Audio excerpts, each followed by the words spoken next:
নমস্কার, সবাইকে স্বাগত জানিয়ে শুরু করছি পশ্চিমবঙ্গ সরকারের কৃষি দপ্তর আয়োজিত বাংলার মাটি বাংলার কৃষি এই অনুষ্ঠানটি। এখন রবি মরশুম চলছে, অর্থাৎ শীতকাল। বেশ জাঁকিয়ে ঠান্ডা না পড়লেও শীতের আমেজ কিন্তু রয়েছে, আর মাঠে মাঠে বিভিন্ন সবজির সমারোহ আমরা দেখতে পাচ্ছি। চাষি বন্ধুরা যারা শুধুমাত্র ধান চাষের ওপর নির্ভর করে থাকেন, তারা এখন থেকেই খারিফ মরশুম অর্থাৎ খোরো ধানের চাষ বা বোরো ধানের চাষ শুরু করে দিয়েছেন। এই বোরো ধানের চাষ করতে গেলে চাষি বন্ধুরা কোন কোন পদ্ধতি অবলম্বন করে চাষ করবেন, তার উন্নত পদ্ধতি কি আছে, সেই সব বিষয়গুলি নিয়ে আজকের আমরা আলোচনা করব। আজকের আমাদের আলোচনার বিষয় বোরো ধানে উন্নত চাষ পদ্ধতি। আর এই আলোচনার জন্য আমাদের সঙ্গে স্টুডিওতে উপস্থিত রয়েছেন দুজন কৃষি বিশেষজ্ঞ। আসুন পরিচয় করে দিই তাদের সঙ্গে। আমার একেবারেই বাম পাশে রয়েছেন ডক্টর রামকৃষ্ণ সাহা। নমস্কার রামকৃষ্ণবাবু। নমস্কার। যুগ্ম কৃষি অধিকর্তা PSM কাকদ্বীপ মহকুমা। আর আমার একেবারে ডান পাশেই রয়েছেন বলাই চন্দ্র মণ্ডল। নমস্কার বলাইবাবু। নমস্কার। যুগ্ম কৃষি অধিকর্তা PSM ক্যানিক মহকুমা। আর দর্শক বন্ধুরা, আপনারা রয়েছেন আমাদের সঙ্গে। আজকের আলোচনা সংক্রান্ত বিষয়ে যদি কোনো প্রশ্ন থাকে তাহলে আপনারা আমাদেরকে সরাসরি ফোন করুন। ফোন নাম্বার টিভি স্ক্রিনে দেওয়া হচ্ছে, তবু আমি নাম্বারটি আবারও বলে দিচ্ছি, 033-222-50157। এই নাম্বারে ফোন করবেন। আর যখন ফোন করবেন শুধুমাত্র টেলিফোনে কথা বলবেন, টিভির ভলিউমটা মিউট করে দেবেন। তাহলে চলে আসি আমি সরাসরি আলোচনায়। আমি প্রথমে রামকৃষ্ণবাবু আপনার কাছে জেনে নেব যে আমরা তো আজকের উন্নত চাষ পদ্ধতি, বোরো ধানের উন্নত চাষ পদ্ধতি নিয়ে আলোচনা করছি। তা উন্নত চাষ পদ্ধতি বলতে কোন কোন বিষয়ের উপর চাষি বন্ধুরা নজর দেবেন? হ্যাঁ, উন্নত চাষ পদ্ধতি বলতে প্রথমেই যে জিনিসটা মাথায় রাখতে হবে, প্রথমে হচ্ছে কোনো একটা ফসল চাষ করতে গেলে জাত নির্বাচন। আমাকে সঠিক একটা জাত নির্বাচন করতে হবে, সঠিক মানের বীজ আমাকে সংগ্রহ করতে হবে, সঠিক পরিমাণের বীজ আমাকে ব্যবহার করতে হবে এবং বীজ শোধন করতে হবে। এইসব বিষয়গুলো পরপর ধাপে ধাপে আসবে। তা প্রথমেই যদি আমি জাত নির্বাচনের কথাটা বলি, যদিও বোরো মরশুমের বীজতলা আমাদের রাজ্যের অধিকাংশ জায়গায়, প্রায় 90% জায়গায় ক্ষেত্রেই আমাদের বীজতলা তৈরি হয়ে গেছে, তবুও বলে রাখি পরবর্তীতে যখন চাষ করবেন এই বিষয়গুলো যাতে মাথায় রাখতে পারেন। জাত নির্বাচনের বোরো মরশুমের ক্ষেত্রে ঠান্ডা আবহাওয়ার জন্য আমন মরশুমের তুলনায় একই যদি জাত আমি আমন মরশুমে এবং বোরো মরশুমে লাগাই, এরকম কিছু জাত আছে, দুটো মরশুমেই করা যায়, তাহলে দেখা যাবে যে বোরো মরশুমে কিন্তু 15 থেকে 20 দিন সময় বেশি লাগছে সেই জন্য। আর বোরো মরশুমে হচ্ছে ধান পাকার সময় শেষের দিকটায় হচ্ছে কালবৈশাখীর একটা প্রকোপ থাকে এবং সেই জন্য পাকা ধান ক্ষতিগ্রস্ত হওয়ার একটা সম্ভাবনা থাকে। আর শেষের দিকে মার্চ এপ্রিলের মাস নাগাদ যেহেতু আবহাওয়া শুষ্ক হয়ে যায়, সেই সময় পুকুর নালা বা ওয়াটার টেবিলটা অনেকটা নেমে যাওয়ার কারণে শেষের দিকে জল সেচের একটা টান পড়তে পারে। এই সব জিনিসগুলো মাথায় রেখে কিন্তু আমাদের জলদি জাত, বোরো মরশুমে জলদি জাতের নির্বাচন করতে হবে, বা জলদি জাত না হলেও মাঝারি জলদি জাত বা মধ্যম মেয়াদি জাত আমাদের নির্বাচন করতে হবে। সেদিকে লক্ষ্য রাখলে আমাদের হচ্ছে জলদি জাত হচ্ছে 95 থেকে 110 দিনের যে জাতগুলো, সেগুলোকে আমরা জলদি জাত বলবো। যেমন হচ্ছে WGL 2047-1, তারপর নরেন্দ্র 97 রশি, এগুলো। আর 110 থেকে 125 দিনেরগুলো হচ্ছে মাঝারি জলদি জাত, শতাব্দী, MTU 1010, তারপর ললাট, ক্ষিতি, সেগুলো হচ্ছে মাঝারি জলদি জাত। এবং মধ্যম মেয়াদি যে জাতগুলো আছে সেগুলো 125 থেকে 135 দিনের মেয়াদকাল, সেগুলো গোত্রা বিধান 1, গোত্রা বিধান 2, MTU 1001, এইসব জাতগুলো। এছাড়াও হাইব্রিড জাতও হচ্ছে বোরো মরশুমে করা যেতে পারে, সেক্ষেত্রে ভালো কোম্পানির বীজ নিতে হবে। যেমন হচ্ছে পান 802, তারপর অ্যারাইজ 6444, এই জাতগুলো চাষ করা যেতে পারে।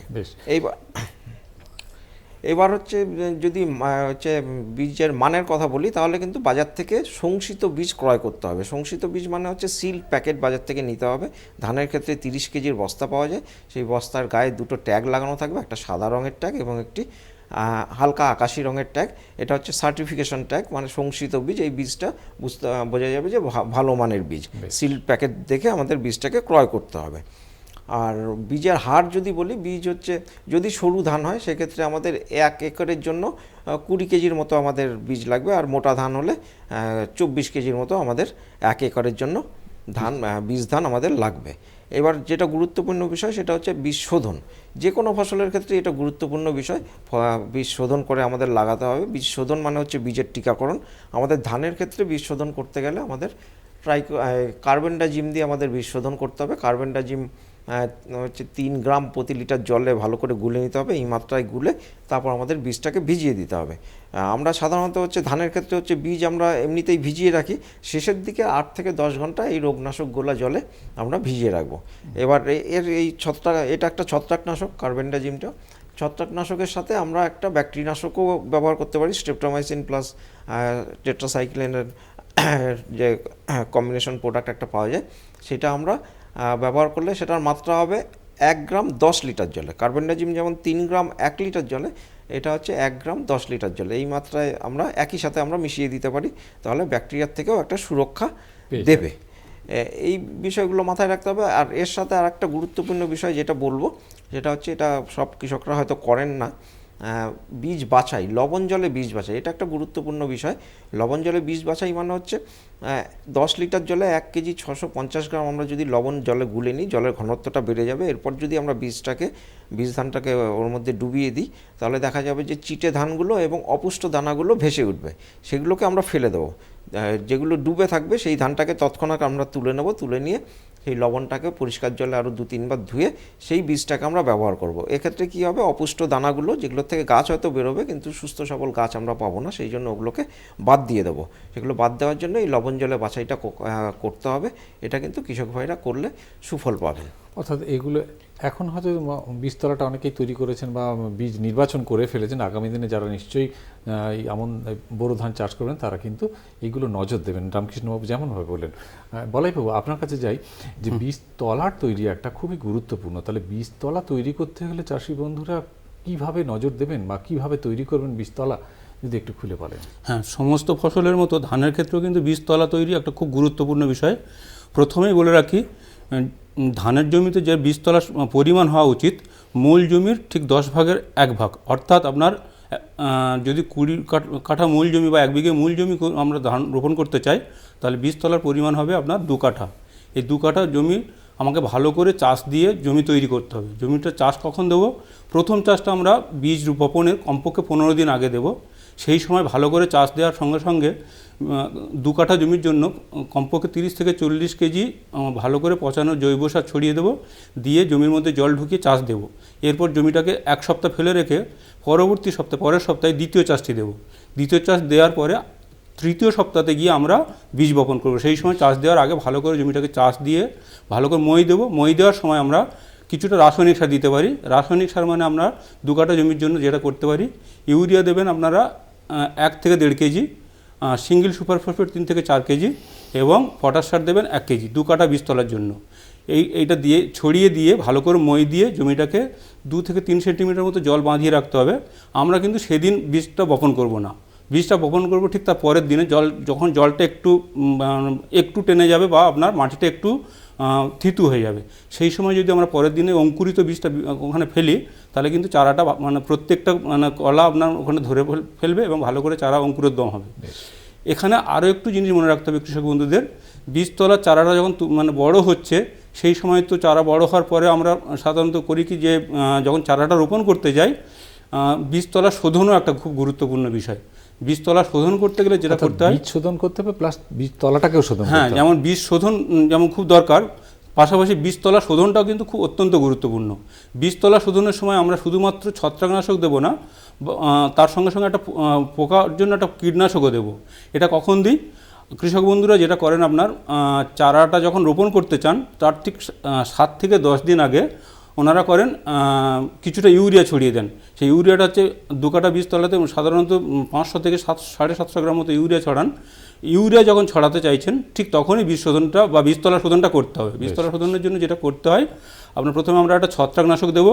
ছত্রাকনাশক বাদামি দাগ রোগের জন্য আমরা দিতে পারি কি, কার্বেন্ডাজিম 1 গ্রাম প্রতি লিটার জলে গুলে স্প্রে করতে পারি, অথবা ট্রাইসাইক্লাজোলটা হচ্ছে ঝলসা রোগের জন্য, এটা 1/2 গ্রাম প্রতি লিটার জলে গুলে স্প্রে করতে হবে। এবং আপনার 2 কাঠা জমিতে সাধারণত 7 থেকে 10 লিটার পর্যন্ত জল দিয়ে স্প্রে করতে হয়। এরপরে স্প্রে করার পরে ওই সময় আমরা ইউরিয়া এবং একটা দানা কীটনাশক মানে কি কার্বোফিউরান 3G বা 4-10G বীজতলাতে ছড়িয়ে দেবো। কার্বোফিউরান 3G যদি আমরা ব্যবহার করি তার পরিমাণ হবে আপনার 300 থেকে 325 বা 30 গ্রাম প্রতি কাঠার জন্য, আর 4-10G যেটা আমরা যদি ব্যবহার করি সেটা মাত্রা হবে 100 গ্রাম প্রতি কাঠার জন্য। এটা আমরা ছড়িয়ে দেবো এবং এই সময় আমরা ইউরিয়া ছড়িয়ে দেবো। এর ফলে যেটা হবে বীজতলাতে যে চারাটা হলো রোগমুক্ত হবে, তার সঙ্গে সঙ্গে এই বিষাক্ত কীটনাশক দেওয়ার জন্য পোকা পরবর্তী সময় যখন মূল জমিতে রোপণ করব সহজে পোকা আক্রমণ করবে না, এবং যখন পোকা আক্রমণের সময় হবে চারা কিন্তু তার নিজের মধ্যে একটা রোগ প্রতিরোধ ক্ষমতা তৈরি করে ফেলেছে। এখন তো অনেকেই তো বীজতলা তৈরি করে ফেলেছেন, কিন্তু এখন কি আরও সময় আছে বীজতলা তৈরি করার জন্য? অ্যাকচুয়ালি আমাদের পশ্চিমবঙ্গে তো বিভিন্ন জেলাতে বিভিন্ন সময়ে বীজ বপন চলে। যেমন আমাদের দক্ষিণবঙ্গের যে বিশেষ করে দক্ষিণ চব্বিশ পরগনা বা উত্তর চব্বিশ পরগনা সমুদ্র উপকূলবর্তী যেসব জেলাগুলো আছে সেখানে কিন্তু এখনও পর্যন্ত বীজতলা তৈরি চলছে, এবং রোপণ তো হয়তো শুরু হয়েছে বা শুরু হয়নি এরকমও হয়েছে। আমাদের দক্ষিণবঙ্গের মধ্যে বর্ধমান, হুগলি এইসব জেলাতে রোপণ মানে শুরু হয়ে গেছে, বা উত্তরবঙ্গের জেলাগুলোতে রোপণ শুরু হয়ে গেছে। সেখানে কিন্তু আপনার বীজতলা যদি থেকে থাকে বীজতলা শোধন কিন্তু অবশ্যই করে আপনারা চারা রোপণের জন্য চারাটাকে তুলুন, এইভাবে আমরা বলতে পারি। রামকৃষ্ণবাবু, বড় মরশুমে বিশেষ করে একটা মূলত এই যে ঠান্ডার সময় অনেক সময় দেখা যায়, বা আমরাও দেখেছি বা চাষি বন্ধুরাও বলে থাকেন যে চারা গাছ রোপণের পরে বসে যাচ্ছে, লালচে হয়ে যাচ্ছে।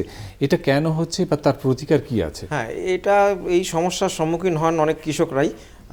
বড় মরশুমে এই ঘটনাটা ঘটে বেশি। যদি হঠাৎ করে দেখা গেল যে ছোট একটা ঠান্ডার স্পেল এলো, 5 দিন 7 দিন প্রচণ্ড একটা ঠান্ডা পড়লো, এখনও সেই রকম অবস্থা আসেনি আমাদের এখানে এই বছর, কিন্তু এটা আসতে পারে। সেটা আসলে কি করতে হবে, ঠান্ডার জন্য হচ্ছে চারা বসে যায়, লালচে হয়ে যায়, বীজতলা আর বাড়ে না।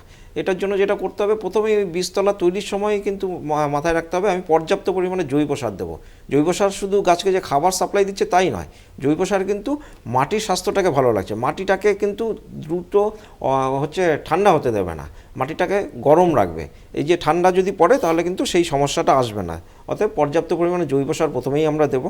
দ্বিতীয় যেটা করতে হবে সেটা হচ্ছে আমাদের যে এই বীজতলায় যে গাছগুলোয় সকালবেলা যে শিশির বিন্দুগুলো পাতার ডগায় জমা হবে, সেই শিশিরগুলো ভোরবেলা উঠেই আমরা একটা পাটকাঠি দিয়ে, বা যদি বীজতলা বড় হয় আমরা দুপাশে দড়ি ধরে টেনে নিয়ে সেই শিশির বিন্দুগুলোকে আমরা ঝরিয়ে দিতে হবে। শিশির বিন্দুগুলো থাকলে কি হবে, যে বাতাসে বা মাটিতে যে জীবাণুগুলো আছে ওই শিশির বিন্দুর জলটাকে ব্যবহার করে ওরা জার্মিনেট করবে বা ওদের অঙ্কুরোদ্গম হবে, ওরা বংশবিস্তার করবে এবং আক্রমণ করবে। আচ্ছা, এই প্রসঙ্গে আরেকটু জিজ্ঞেস করি, যখন শিশির বিন্দুর কথা এলো, যখন কুয়াশা পড়ছে, কুয়াশা কতটা ক্ষতি করতে পারে বড় চাষের ক্ষেত্রে? কুয়াশা ওই একই রকমভাবে আমাদের ওই কুয়াশা ক্ষতি অবশ্যই করে, ওই ঝলসা রোগের একটা সম্ভাবনা তখন দেখা যায়। তার জন্য প্রোটেক্টিভ মেজার নিতে হবে, আমি বলছি বিষয়গুলো পরপর। আচ্ছা, তারপর আরেকটা জিনিস করা যেতে পারে, পাতলা যে পলিথিন আছে, পাতলা পলিথিন দিয়ে আমি সন্ধ্যের দিকে বীজতলাটাকে ঢেকে দিলাম, আবার সকালবেলা ভোরবেলা গিয়ে আমি বীজতলাটাকে ওই পলিথিনটা সরিয়ে দিলাম। এটা করা যেতে পারে, তাহলে বীজতলা গরম থাকবে, খুব বেশি ঠান্ডা হতে পারবে না। এছাড়া যেটা করতে হবে, বীজতলায় আমরা সন্ধ্যের দিকে বা বিকেলের দিকে আমরা জল ঢুকিয়ে দিতে পারি, আবার সকালবেলা সেই জলটা বের করে দিতে হবে। এটা যদি সম্ভব হয় এটা করা যেতে পারে, কারণ মাটি খুব দ্রুত ঠান্ডা হয়ে যায়, জল কিন্তু অত দ্রুত তাপ ছেড়ে ঠান্ডা হয় না, অতএব বীজতলাটাকে গরম রাখবে।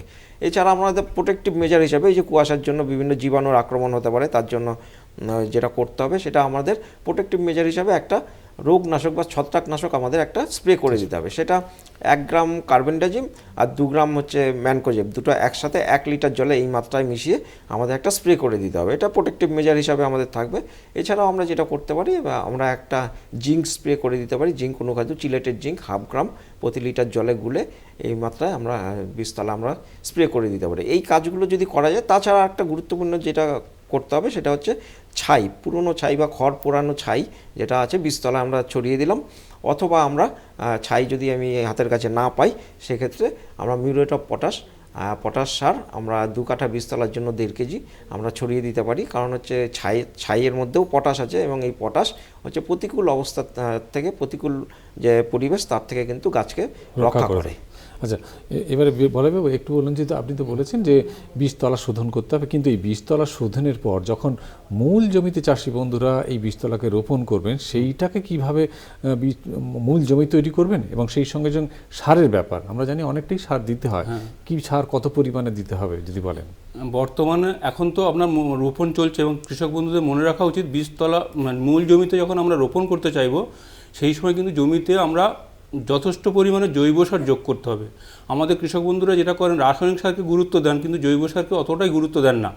জৈব সার কিন্তু খুব গুরুত্বপূর্ণ, কারণ কি জৈব সার দিলেই তবে রাসায়নিক সারটা ভালোভাবে কাজ করবে, অর্থাৎ জৈব সার রাসায়নিক সারের কার্যক্ষমতাটাকে বাড়ায়।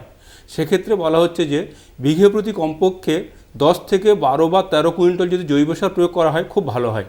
এই জৈব সারটা কখন প্রয়োগ করব, আমরা জমি তৈরির 1 সপ্তাহ আগে ভালো করে জৈব সারটা দিয়ে একটা চাষ দিয়ে ফেলে রাখবো এবং পরবর্তী সপ্তাহে ভালো করে আবার দ্বিতীয় চাষ দিয়ে সেই সময় রাসায়নিক সার যেটুকু লাগবে সেই রাসায়নিক সারের সঙ্গে সঙ্গে ছড়িয়ে দিয়ে আমরা মই দিতে পারি।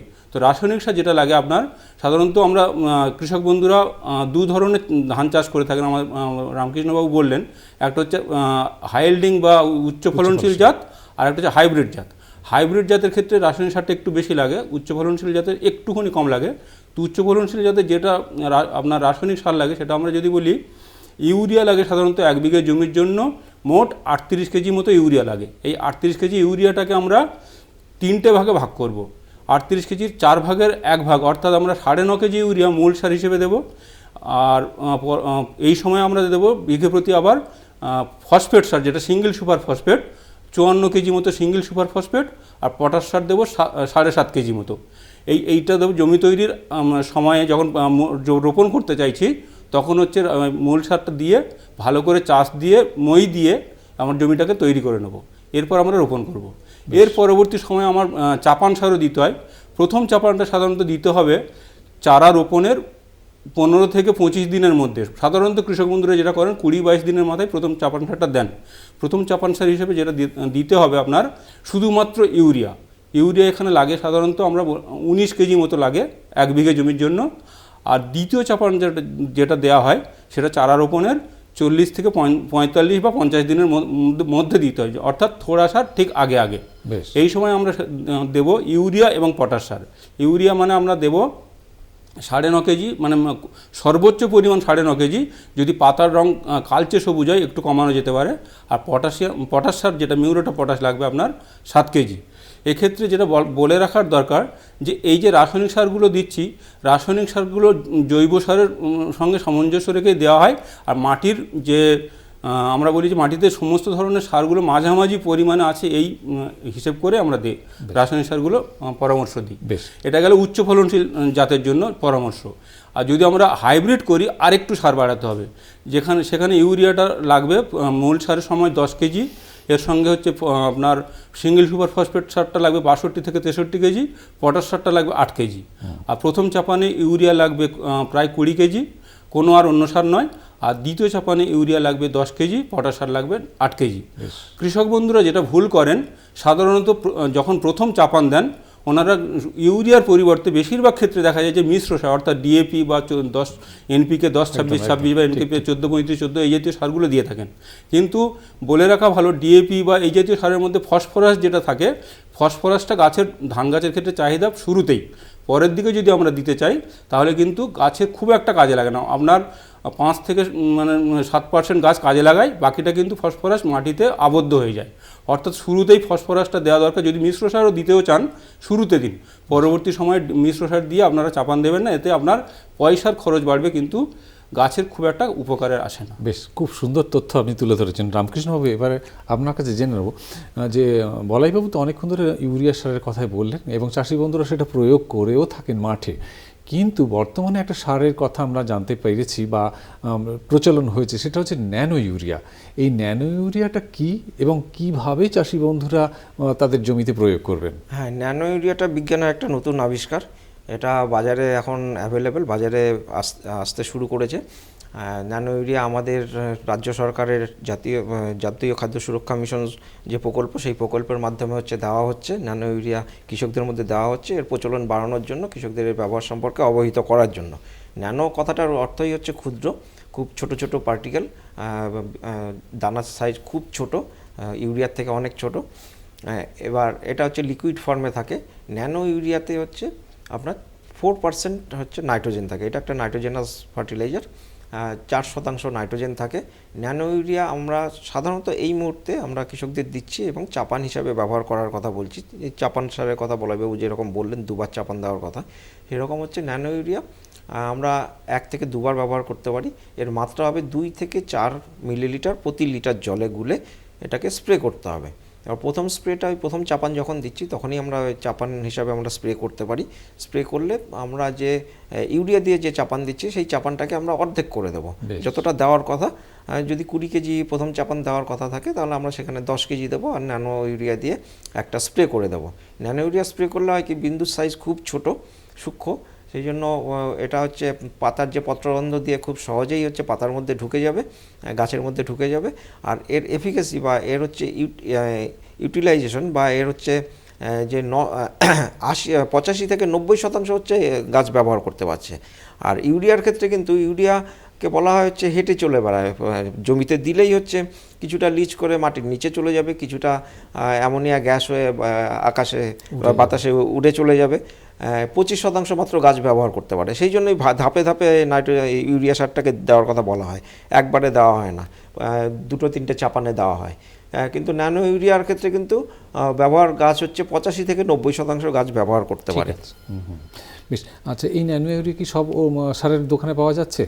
এখন বাজারে চলে এসছে, পাওয়া যাচ্ছে, ইফকো কোম্পানি বের করেছে এবং অনলাইনেও হচ্ছে কৃষকরা সরাসরি নিয়ে নিতে ক্রয় করতে পারেন। বেশ, বলাইবাবু, যে বিভিন্ন সারের কথা, ন্যানো ইউরিয়া বা আপনি ইউরিয়ার কথা বললেন বা চাপান সারের কথাও বলেছেন, তো এই সার দেওয়ার ফলে জমিতে যেটুকু সার তো গাছ নিল বাকিটা তো গাছে পড়েই রইল জমিতে, তার ফলে কি হয়, আগাছার আক্রমণ ঘটছে।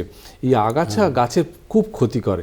এই কি আগাছা দেখা যায় এই বোরো চাষের ক্ষেত্রে এবং তার প্রতিকার কি আছে, কি করে আগাছা নির্মূল করবেন? হ্যাঁ, ধানের জমিতে কিন্তু আগাছা একটা বড় সমস্যা। সাধারণত আমরা কৃষক বন্ধুরা রোগ এবং পোকা নিয়ে বেশি চিন্তিত থাকেন, কিন্তু দেখা গেছে যে রোগ পোকাতে যতটা না ক্ষতি করে তার থেকে বেশি ক্ষতি হয় আগাছাতে। সেই জন্য জমিটাকে আমাদের প্রথমে আগাছা মুক্ত রাখা উচিত। তো আগাছা মুক্ত করতে গেলে আমরা সাধারণত 2টো পদ্ধতি বলি। একটা হচ্ছে আপনার হাত নিড়ানি বা ম্যানুয়াল উইডিং, আর একটা হচ্ছে আগাছানাশকের ব্যবহার। তো এই আগাছানাশক আমরা সাধারণত যদি দিতে চাই তাহলে 2 ধরনের আগাছানাশক আছে। একটা হচ্ছে প্রি ইমার্জেন্স বলা হচ্ছে, অর্থাৎ ঘাস ফোটার আগে আমরা আগাছানাশকটা দিতে পারি। সেক্ষেত্রে আমরা বলবো প্রেটিলাক্টোর জাতীয় আগাছানাশক, যেটা আছে বিঘে প্রতি 120 থেকে 130 ml লাগে। এটা আমার 40 লিটার জলে গুলে আমরা স্প্রে করতে পারি। এটা কখন করব? যখন বীজতলাতে মূল জমিতে চারাটা রোপণ করা হলো, চারা রোপণের পরেই ওই দিন বা তার পরের দিন বা চারা রোপণ থেকে 3 থেকে 4 দিনের মধ্যে আমরা এই আগাছানাশকটা স্প্রে করব।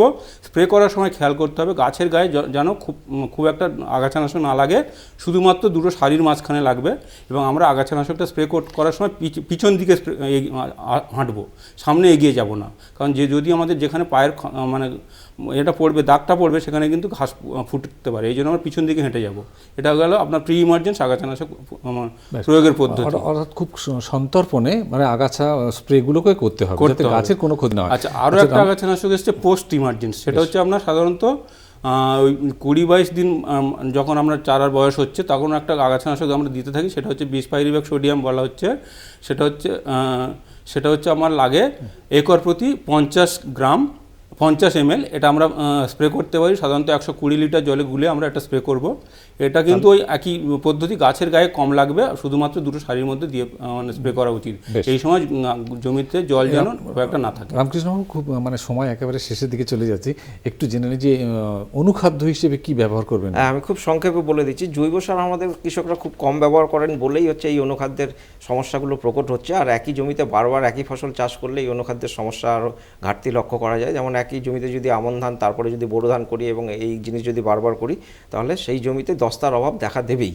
এবং এই দস্তা যদি আমরা হচ্ছে অনুখাদ্য হিসাবে আমরা ধানের জমিতে প্রয়োগ করি তাহলে ফলনে উল্লেখযোগ্য তারতম্য লক্ষ্য করা যায়। দস্তা আমাদের ব্যবহার করলে চিলেটের জিঙ্ক 1/2 গ্রাম প্রতি লিটার জলে গুলে 2বার স্প্রে করতে হবে, একটা 15 থেকে 20 দিনের মাথায় আর একটা 30 থেকে 35 দিনের মাথায় আমরা স্প্রে করব। এটা স্প্রে করলে আমাদের কিন্তু উল্লেখযোগ্য একটা আমরা ফলনের তারতম্য আমরা দেখতে পাই। বলবাবু আর একটুখানি আপনার কাছে জেনে নেব যে বোরো ধানের মূলত কি কি রোগ পোকার আক্রমণ হয় এবং তার প্রতিকার খুব সংক্ষেপে আমাদেরকে বোরো ধানে জানান। অনেক ধরনের পোকা বা রোগ আছে, শুধু আমরা বলবো যে প্রধানত 3 ধরনের পোকা, মাজরা পোকা, আপনার বাদামি শোষক এবং আপনার লেদা পোকা। মাজরা পোকাটা ততটা না সমস্যা করলে, আমাদের বোরো ধানের মেন সমস্যা যেটা হচ্ছে বাদামি শোষক পোকা। এখানে যে ছবিটা দেখছেন মাজরা পোকা এবং মাজরা পোকার ডিমের গাদা বা লার্ভা, এই লার্ভাটাই ক্ষতিকারক হতো, সেটা হচ্ছে আপনার বাদামি শোষক। এই বাদামি শোষকটা কিন্তু যেটা করে, জমিতে যদি আমরা 8 সারি অন্তর করে মানে একটা সারি ছেড়ে রোয়া করি তাহলে খুব একটা আক্রমণ হয় না। আর যে লক্ষণটি দেখছিলেন ওটা হচ্ছে হপার বার্ন, অর্থাৎ বাদামি শোষক খুব বেশি লেগে গেলে আপনার জমিটা পুড়ে যায় পুরো। বেশ, আচ্ছা, এইটা যে লেদা পোকা, এটা শীষ কাটা লেদা পোকা, সাধারণত সন্ধ্যের দিকে বা সকালের দিকে আমরা জমিতে দেখতে পাবো। যখন ধানের গাছে শীষ আসে তো শীষটাকে এরা গোড়া থেকে কেটে দেয়। এই লেদা পোকার জন্য জমিতে যেটা করতে হবে, পাখি বসার ব্যবস্থা করতে হবে। বিঘে প্রতি 8টা-10টা জায়গায় যদি আমরা কঞ্চিযুক্ত বাঁশের ডগা পুঁতে রাখি, অর্থাৎ তাছাড়া আলোক ফাঁদ বা ফেরোমন ট্র্যাপের ব্যবহারও করা যেতে পারে। আলোক ফাঁদ ফেরোমনটা ব্যবহার করা যেতে পারে। আর পাখি বসার ব্যবস্থা করলে লেদা পোকা খুব কন্ট্রোল হবে। তাহলে দর্শক বন্ধুরা আপনারা শুনতে পেলেন তো যে কিভাবে বোরো ধানের পরিচর্যা করতে হবে এবং উন্নত পদ্ধতিতে, তাহলে আপনারা যদি চাষ করেন যেভাবে আমাদের দুজন বিশেষজ্ঞ বলে দিলেন তার উপায়, এইভাবেই যদি আপনারা এখনও আপনাদের বোরো ধানের জমিতে বীজতলায় এই সমস্ত পদ্ধতিগুলো অবলম্বন করে থাকেন, তাহলে কিন্তু আপনারা আশানুরূপ ফল পাবেন এবং আপনাদের সারের যে খরচ সেটাও অনেকটা কমবে। তাহলে আজকের আলোচনা এখানেই শেষ করি। ঘড়ির কাঁটা তো জানিয়েই দিয়েছে আমাদের আলোচনা শেষ করতে হবে। আজকের আলোচনা এখানেই থামাই। আজকে আমার স্টুডিওতে আসার জন্য ধন্যবাদ। নমস্কার। নমস্কার। নমস্কার।